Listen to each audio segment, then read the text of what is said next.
Bom dia! Que te importa que te ame? Olha que delícia isso. Si tu no me quieres ya. Que linda ela. Bom dia, Amanda. Amor que ha pasado. Oi, Jaque, ô Rúbia. Bom dia! Recordar. Olha que coisa mais linda isso. Fui la ilusión de tu vida. É Isaac e Nora. Oi, Silvia. Você já deve ter visto eles no Face, em algum lugar assim no YouTube. Eles são duas crianças, um de 12, o Isaac, e a Nora tem 10 agora. Não, 9. E o pai que fica tocando e fica ensaiando com eles. Oi, Xande. Eles são sensacionais. Imagina com 9 anos cantando desse jeito. Isaac e Nora. Eles são franceses. O pai é sul-coreano e a mãe que filma, faz aqueles filmezinhos. Eles tocam vários instrumentos, a gurizada, assim. Ela toca o ukulele também. E eles cantam em francês, espanhol, em inglês. Uma musicalidade incrível, assim. Bom dia, Fran. Tudo bem? Oi, Rosa. Rosana. Oi, Sinara. Oi, Cris. Oi, Lucimara. Maria. E essa música, 20 anos, é da Omar Portondo, que é do Buena Vista Social Club, que é uma orquestra, oi, Gorete, que é uma orquestra de Havana, né, de Cuba, da década de 40. E aí, na década de 50, foi fechado o clube, aquela coisa toda assim, bem típico. E eles resgataram isso na década de 90. Foi feito um filme, tem um documentário, Buena Vista Social Club.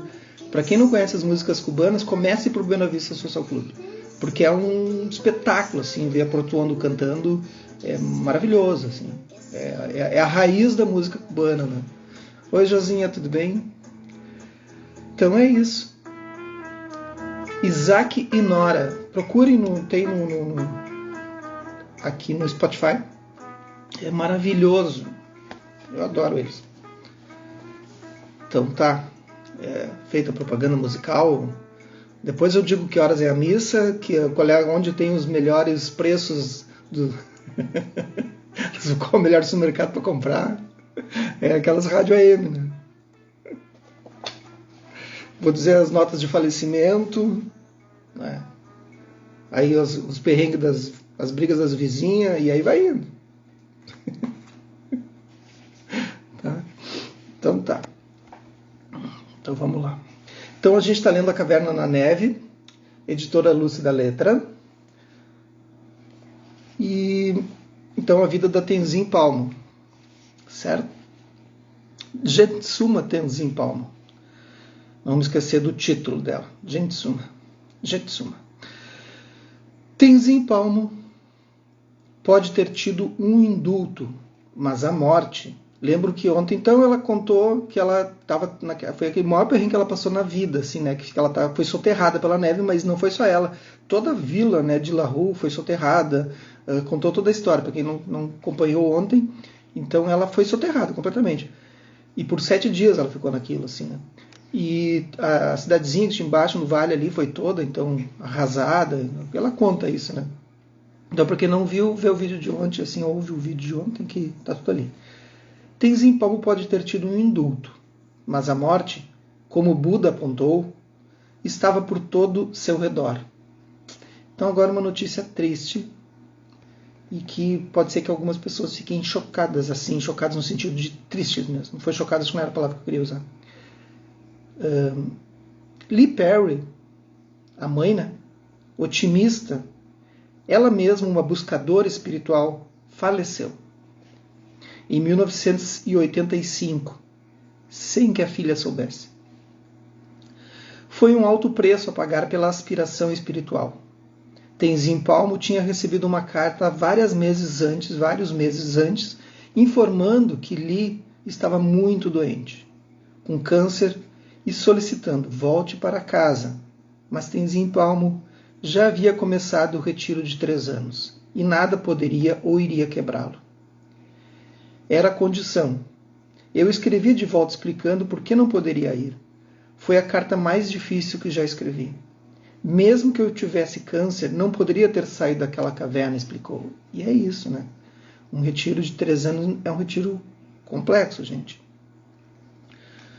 Então, tristeza que ela teve que passar na hora, não pôde ver a mãe. Da próxima vez que o correio chegou, um ano depois, havia um bilhete de um amigo dizendo que Lee havia morrido, pacificamente aos 78 anos. Tenzin Palmo fez orações para o bem-estar da mãe e consolou-se com o pensamento de que Lee, como ela mesma, não tinha medo da morte. Ela via a morte como simplesmente largar um corpo velho para começar de novo, renovada e energizada. Eu sabia que ela estava ansiosa para ver seus guias espirituais, que ela acreditava que iriam encontrá-la e cuidar dela, disse Tenzin Palmo. Todavia, a mente de Tenzin Palmo não ficou inteiramente à vontade. Ela tinha feito uma breve segunda viagem a Londres para visitar a mãe em 84, um ano antes da morte. Haviam-se passado 11 anos desde a última ida para sua terra natal. Então, a primeira vez ela foi quando a mãe dela estava morando naquele apartamento daquele canadense que ela cuidava, o apartamento, né, aquele canadense rico. E levou 11 anos para aparecer de novo. Daí um ano antes da morte. Haviam se passado 11 anos desde a última ida para sua terra natal. E ela foi instigada a ver a mãe antes de desaparecer em sua caverna para o retiro de 3 anos. Embora fosse grata pelo tempo que passaram juntas, ela agora olhava a visita em retrospecto, com alguns sentimentos de pesar e se repreendia por coisas que poderiam ter sido. Como muitas vezes se faz após a morte de um ente querido. Acho que fui um tanto fria com minha mãe. E agora sempre fico triste por causa disso. Ela aceitou bem, acreditando que é assim que as monjas são. Mas eu estava na caverna há muito tempo e não estava acostumada a me relacionar intimamente com as pessoas. Éramos amigas, mas ao refletir, sinto que fui bastante crítica e lamento muito, ela confessa. Agora, acho que eu seria capaz de ser muito mais calorosa em relação a ela do que era então. Quando chegou a hora de dizer adeus, Lee voltou-se para a filha e disse. Então, ela estava lá em Londres, né? Sinto que é a última vez que vou vê-la nesta vida, ali falou a mãe dela. Em seguida acrescentou, rezo para que eu possa renascer como sua mãe em vidas futuras para poder ajudá-la a continuar seu caminho espiritual. Foi o maior ato de amor e aprovação que ela poderia ter feito para sua filha.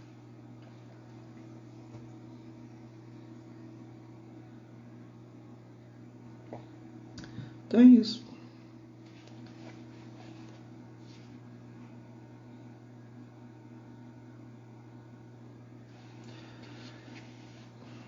A despeito de todo o treinamento de Tenzin Palmo, nada poderia prepará-la para a morte do seu lama, Kantru Rinpoche. Mesmo que estivesse fisicamente separada dele há vários anos, primeiro por se mudar para o Gompa em Lahore, e depois por se retirar ainda mais para ir para a caverna, o vínculo entre eles havia permanecido tão estreito como de costume. Sempre que sentia que precisava dele, eu rezava para ele. Tive sonhos significativos em que ele apareceu, diz ela enigmaticamente. E as visitas anuais a Tashi-Jon fizeram parte de sua vida. Ela então sentava com o guru, sentindo a tranquilidade de sua presença física e recebia instruções personalizadas, sob medida para seu caminho espiritual. Eu voltava com perguntas. Durante minhas meditações sempre tinha papel por perto para poder anotar as perguntas quando surgissem. Eu entrava, Kantru Rinpoche reclinava-se e dizia, ok, onde está a sua lista? É aquilo que eu sempre peço nas aulas, né? Sou um mero instrutor. E eu sempre digo para as pessoas quais são as suas dúvidas, né? Estão praticando, né? Estão vivendo a vida, não só praticando sentado formalmente, né? Estão vivendo a vida, estão em atenção plena e surge um insight, surge alguma coisa. Os insights às vezes são falsos insights, gente. E aí a pessoa segue e começa a acreditar naquele insight. Então, se tem uma pessoa que já trilhou o caminho, está um pouquinho à frente, a ideia é que essa pessoa pegue e diga, cuidado, isso é um falso insight. Não te fixa essa aparência. E aí eu insisto isso nas aulas, né? O pessoal sabe disso. E geralmente é um silêncio, assim. Porque as pessoas acham que têm vergonha de dizer que tipo de insight teve, como é que está indo a sua prática, e se perde muito com isso. Então os instrutores estão aí na frente justamente para dizer, não vai para esse caminho aí porque esse aí tu vai, tchau, né? Tem lodo ali, não vai. Daí quando às vezes a pessoa vai, faz uma baita volta e a gente diz, agora tu perdeu tempo, né? Mas tudo bem. Eu sacava longa lista de perguntas, ela recorda. As respostas dele eram absolutamente corretas. Ele respondia a partir de sua experiência acadêmica e de sua experiência pessoal. De acordo com os livros é assim, mas pela minha própria experiência é assim. Ele costumava dizer. Ele sempre ia direto ao ponto. E eu sempre podia discutir as coisas com ele. Às vezes, eu ia até ele com a ideia de uma prática que eu queria fazer, mas ele sugeria outra coisa que não havia me ocorrido. Na hora em que falava, eu sabia que estava certo. Essa é a beleza de um verdadeiro guru. Ele conhece sua mente e pode orientar seu progresso espiritual na direção que é melhor para você, diz ela.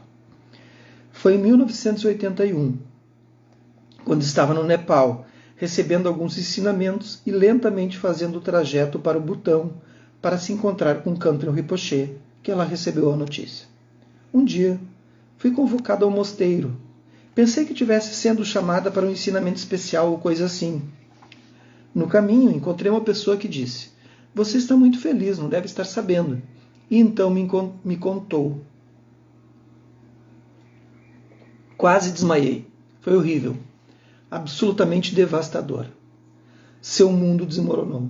Nas palavras dela, o sol se pôs e havia apenas escuridão. Me senti como se estivesse num vasto deserto e o guia tivesse partido, completamente perdido. O forte, resistente e sociável Khenpo Rinpoche, que tinha levado uma vida extraordinária, de poderoso monarca regional e refugiado sem um tostão, morreu de diabetes, com apenas 49 anos de idade. Ele esteve doente por apenas 1 hora antes de sua morte. Se seu falecimento foi completamente inesperado para seus seguidores, ele deveria estar excepcionalmente bem preparado, pois a forma como morreu demonstrou toda a extensão de sua maestria espiritual e provou aos olhos ocidentais exatamente o que poderia ser alcançado. Então agora aqui ela vai relatar uma história que no budismo tibetano é super comum. Então ouçam, porque, enfim, para a nossa realidade é muito distante. É muito distante. Primeira vez que eu li isso, né, e estudei sobre isso no livro tibetano dos mortos, é muito impressionante, assim, né, mas é a vida deles, eles acham super comum. Né? Aqueles que estavam presentes relataram que Khenpo Rinpoche ficou em Thukden, a clara luz da morte, por algumas semanas depois de ocorrer a morte fisiológica, algumas semanas. O corpo dele não decaiu, permanecendo com aspecto jovem e odor agradável. Mais surpreendente ainda, quando chegou a hora da cremação, notaram que seu corpo, antes grande e volumoso, misteriosamente diminuíra para o tamanho de uma criança de 8 anos de idade. Agora ela vai explicar por quê. O caixão originalmente feito para ele agora era desnecessário e outro menor teve que ser construído às pressas. O encolhimento do corpo dessa maneira não era desconhecido entre os lamas tibetanos elevados. Para quem contemplou, era uma prova de que Khenpo Rinpoche realmente tinha alcançado um alto nível de realização espiritual, só superado pelo triunfo máximo de alcançar o corpo de arco-íris. Quando na morte, o corpo inteiro é desmaterializado, não restando nada além de unhas e cabelos. Tais coisas bem poderiam ser rejeitadas como ficção científica e espiritual, não fosse a infinidade de testemunhas oculares e a documentação factual para apoiá-las. Raibur Rinpoche, um venerável lama elevado e historiador que ficou preso por muitos anos pelos chineses, conta que vários praticantes conseguiram ejetar sua consciência à vontade, que é a prática de Poa, né? Enquanto aprisionados com ele. Vi muita gente sentar no canto de sua cela e deliberadamente falecer e ir para outro reino. Não estavam doentes e não havia nada de errado com eles. Os guardas não podiam acreditar. Em seu best-seller, o livro tibetano de morrer do Sogyal Rinpoche, explica precisamente o que é o corpo de arco-íris e como é alcançado. É isso que eu estava falando antes, né? Por meio dessas práticas de Dzogchen, então é uma outra prática do budismo, dentro das linhagens do budismo, né? O único lama que eu conheço, que eu fiz iniciação, fui iniciado por ele, é o Lama Alan Wallace, que é um lama americano, foi tradutor do Dalai Lama por 17, 18 anos. É uma figura reconhecida no mundo todo, assim. Então ele vem ao Brasil, eventualmente, e os retiros dele são extremamente concorridos, assim. Tu tem que tentar um ano antes tentar uma vaga, né? Agora não, né? Não está nem indo. E teve um ano que eu consegui e foi sensacional. Então eu pratiquei o Dzogchen, pratico ainda, né, de alguma forma. É maravilhoso. Assim. Complexo. Não tentem se aventurar, eu vou começar pelo Dzogchen. Não é bem assim. Não. A orientação que eu dou. Até porque para ir para o retiro dele, tu não vai entender. Não estou diminuindo a capacidade de vocês, mas não vai entender. Não vai. Não adianta. Comece devagar. Por meio dessas práticas do Dzogchen, praticantes avançados podem levar suas vidas a um fim extraordinário e triunfante. Ao morrer, permitem que seu corpo seja reabsorvido de volta na essência de luz dos elementos de luz que o criou. E, consequentemente, seu corpo material se dissolve em luz e depois desaparece completamente. Esse processo é conhecido como corpo de arco-íris ou corpo de luz, porque a dissolução é muitas vezes acompanhada por manifestações espontâneas de luz arco-íris. Então o que acontece é que todos os elementos do corpo eles se dissolvem realmente num campo de luz, assim, num corpo de luz, e eles se fundem numa sílaba. Os antigos tantras do Dzogchen e os textos dos grandes mestres distinguem diferentes categorias desse incrível fenômeno transcendental, pois em tempos passados, se não normal, era razoavelmente frequente. Sogyal Rinpoche, a seguir, cita o caso de Sonan Namgyal, um homem que realmente atingiu o corpo de arco-íris no Tibete Oriental em 1952. Ele era uma pessoa muito simples, humilde, que levou a vida como escultor itinerante, esculpindo mantras e textos sagrados em pedra. Alguns dizem que ele tinha sido caçador na juventude e recebido o ensinamento de um grande mestre. Ninguém realmente sabia que ele era um praticante. Era verdadeiramente o que se chamava de yogi secreto. Algum tempo antes da sua morte, ele era visto subindo as montanhas e simplesmente sentando por lá, siluetado contra o horizonte, olhando para o espaço. Ele compunha suas próprias canções e cantos e cantava esses em vez dos tradicionais. Ninguém tinha a menor ideia do que ele estava fazendo. Então ele adoeceu, ou assim parecia, mas estranhamente ficou cada vez mais feliz. Quando a doença piorou, a família chamou mestres e doutores. Seu filho disse que ele deveria lembrar-se de todos os ensinamentos que tinha ouvido, e ele sorriu. E disse: esqueci tudo, e de qualquer forma não há nada para lembrar. Tudo é ilusão, mas estou confiante de que tudo está bem. Pouco antes de sua morte, aos 79 anos, ele disse: tudo o que peço é que, quando eu morrer, não mova o meu corpo por uma semana. Quando ele morreu, sua família envolveu o corpo e convidou lamas e monges para virem praticar com ele. Para ele. Colocaram o corpo em um quartinho da casa e não puderam deixar de notar que, embora ele tivesse sido uma pessoa alta, não houve problemas para entrar ali com ele, como se estivesse ficando menor. Ao mesmo tempo, uma extraordinária exibição de luz arco-íris vista por toda a casa. Quando olharam para dentro do cômodo, no 6º dia, viram que o corpo estava ficando cada vez menor. No 8º dia, após a sua morte, na manhã em que o funeral estava marcado, os agentes funerários chegaram para recolher o corpo. Quando abriram as cobertas, não encontraram nada dentro a não ser unhas e cabelo.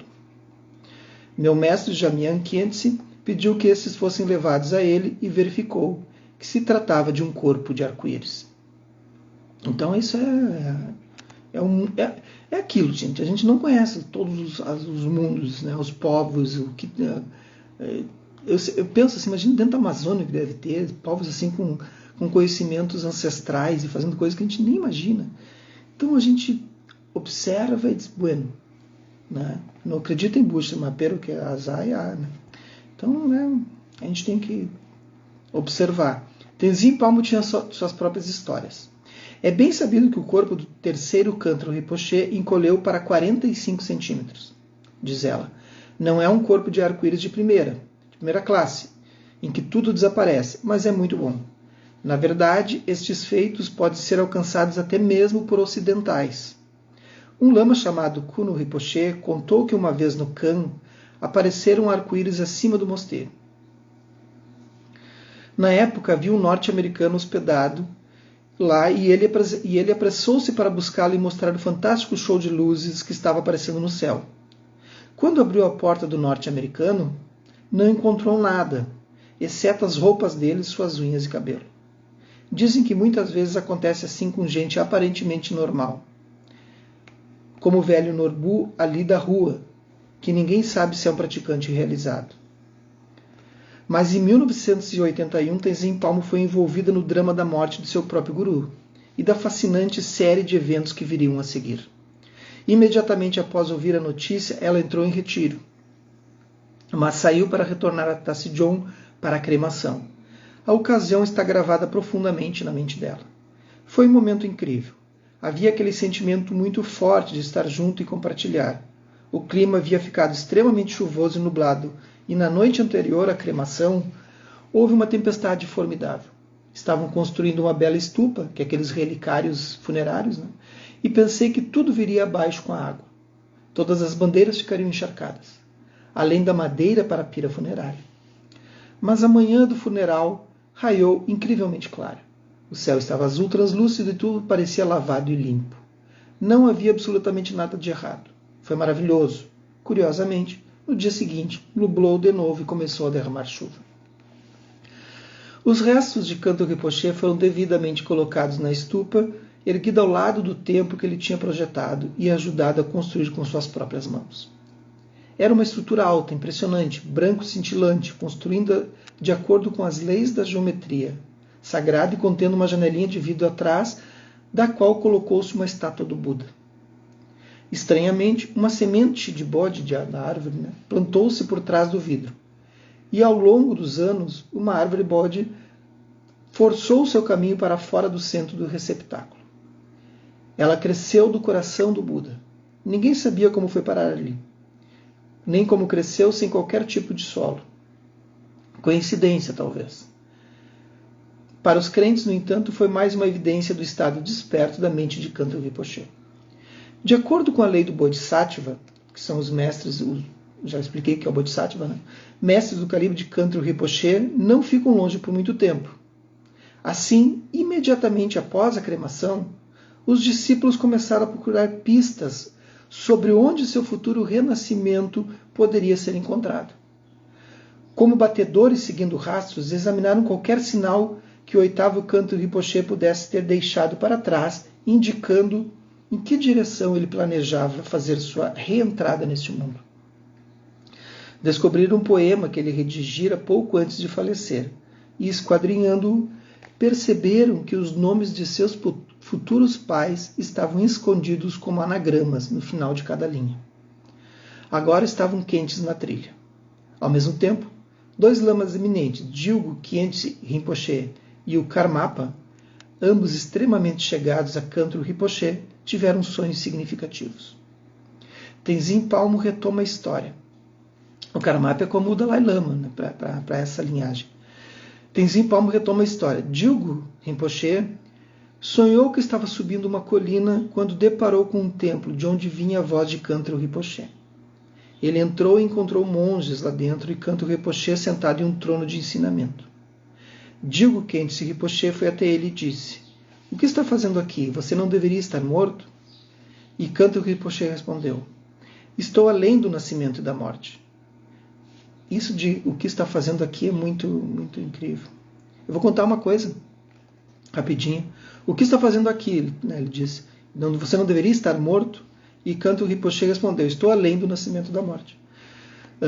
Eu tinha uma tia Gentila, que faleceu aos 94 anos. Ela esteve aqui me visitando quando tinha uns 92, 91. E ela é de Sananduva. Era de Sananduva. E ela veio até Lajeado. Então, eu tinha uma relação maravilhosa com ela. Veio ela e minha mãe. E um tempo depois eu sonhei que eu tô num lugar, meu pai já falecido, eu encontro meu pai, e aí nesse sonho tá minha mãe nesse portão, eu atravesso o portão e o pai diz, daqui eu não posso passar, mas tu pode ir lá dar uma olhada. Aí eu vou com a minha mãe e chego e olho um lugar que não poderia, que era um falso lugar assim de paraíso, onde tinha alguns seres estranhos, e eu observo que aqueles seres não estavam sendo sinceros. E eu então fecho a porta e digo para a mãe, mãe, aqui não é o lugar da tia ainda. E aí então eu subi uma escada, e nessa escada eu atravessei uma ponte com água assim, e aí encontrei várias pessoas iluminadas. E as pessoas iluminadas se apavoraram porque eu entrei ali, porque a mãe disse, eu também daqui não posso passar. E aí eu fui até esse lugar. E aí essas pessoas começaram a me olhar, e estranhamente, todas de branco, começaram a olhar e dizer, o que tu faz aqui? Tu não pode estar aqui. Daí eu disse, não, mas eu fui convidado.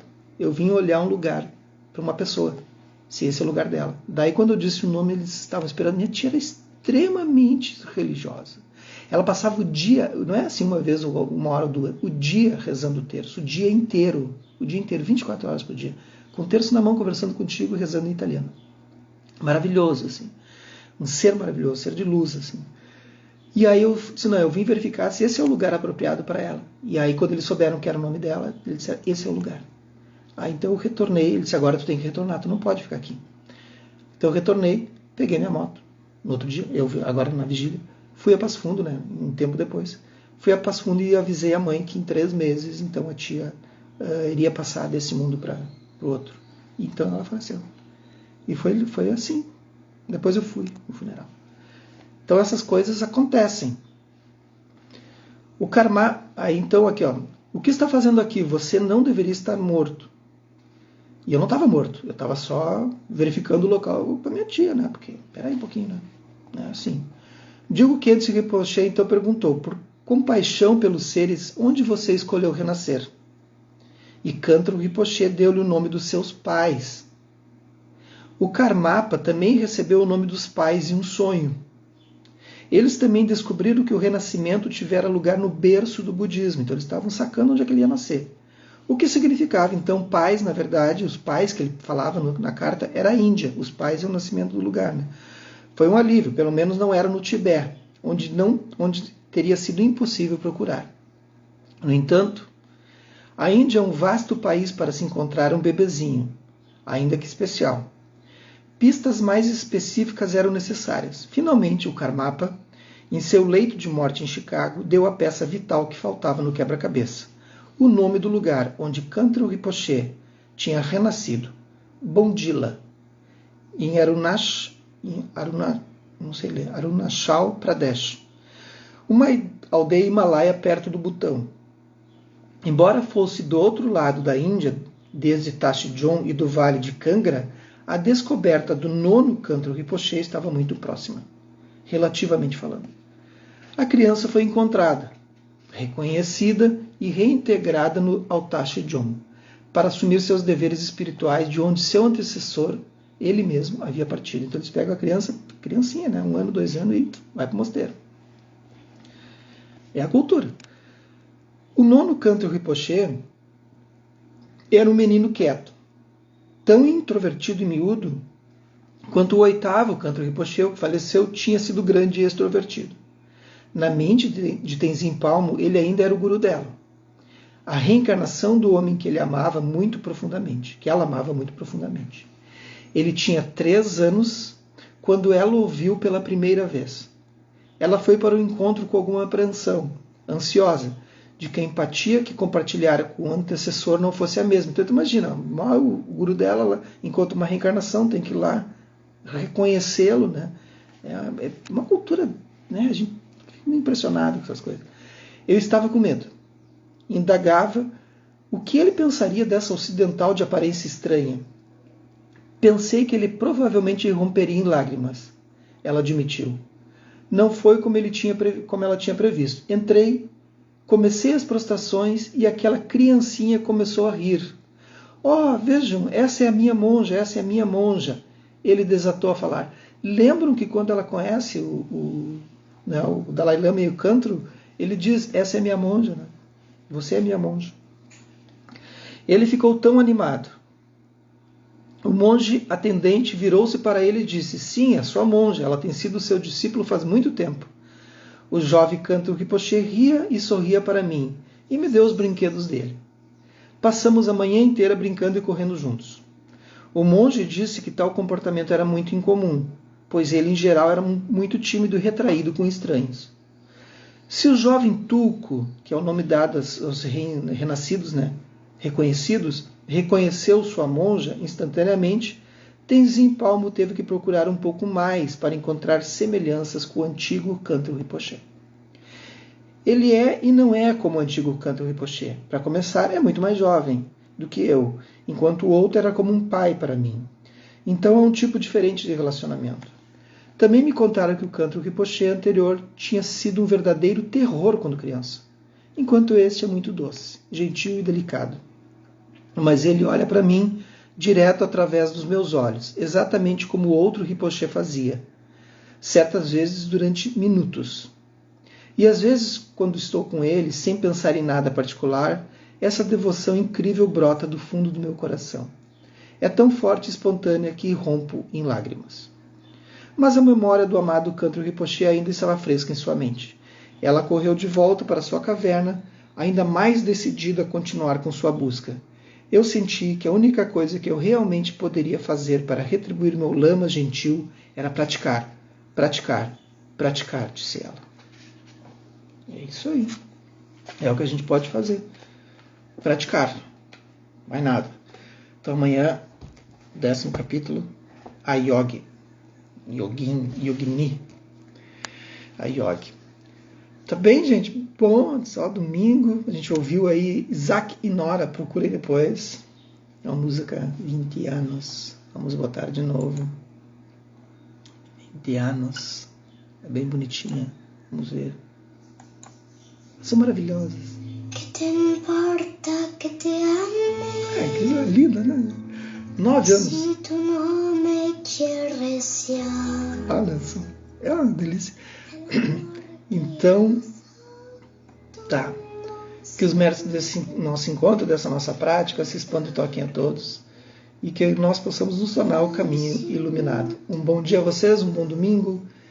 E até amanhã de manhã, sem permanência permitir.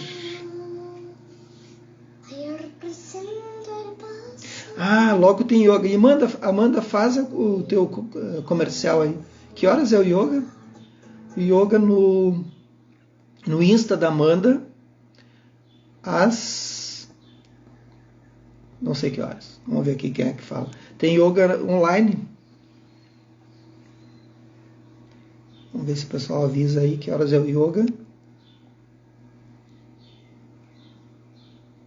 Às 10 horas no Insta da Amanda, né? Procurem Yoga Amanda ali, vai ter então um aulão de yoga. Pratiquem, aproveitem, olha, a live no meu Insta, 45 minutinhos de prática. Gente, aproveitem, né? Ela está oferecendo essa generosidade, então a gente agradece e tenta pelo menos divulgar, participar. Então, muito bom, Amanda. Obrigadão. Vai estar presente para domingo.